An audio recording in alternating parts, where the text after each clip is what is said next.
Senator Cotton.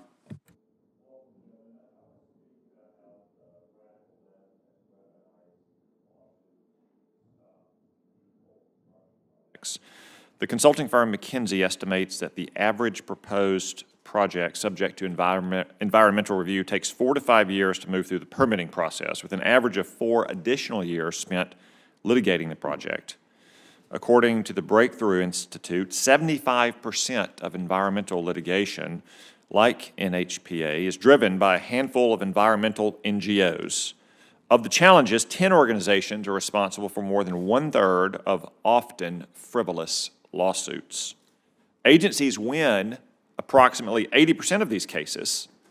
Nevertheless, litigation by these NGOs demonstrably slows and even kills necessary projects that could have lowered cost for consumers and increased reliability.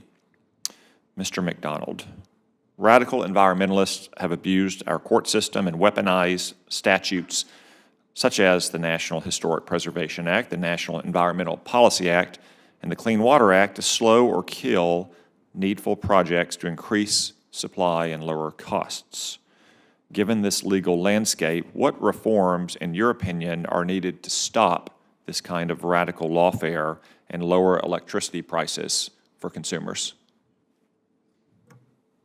Senator, thanks for the question.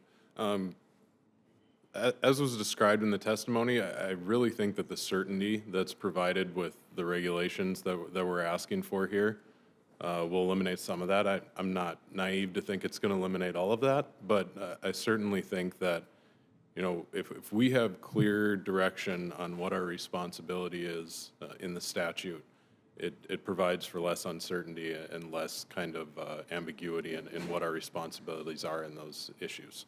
And if one of these radical groups unsuccessfully sues on a project, are they barred from suing under other statutes, or are they free to proceed under other statutes? Senator, I'm not aware of the answer to that question, but perhaps somebody else with a better legal background would understand that. I think they have many other statutes that they can proceed under, so they get multiple bites at the apple. When a project is shuttered because of such lawsuits, are construction workers and operators still paid?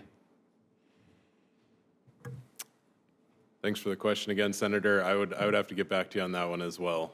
I'm not aware of the answer to that question. Well, given that most workers are being paid by the hour, I think it's probably fair to guess that they're not being paid, which means this kind of lawfare is not just causing electricity supply to go down and prices to go up, but hardworking construction workers not to be paid.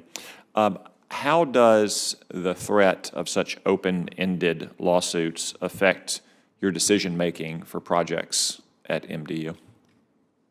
I think with all projects, and lawsuits or not, you know, we always strive to do the best job possible. We work with our state, local, federal partners, tribal partners in instances where we're working on tribal land.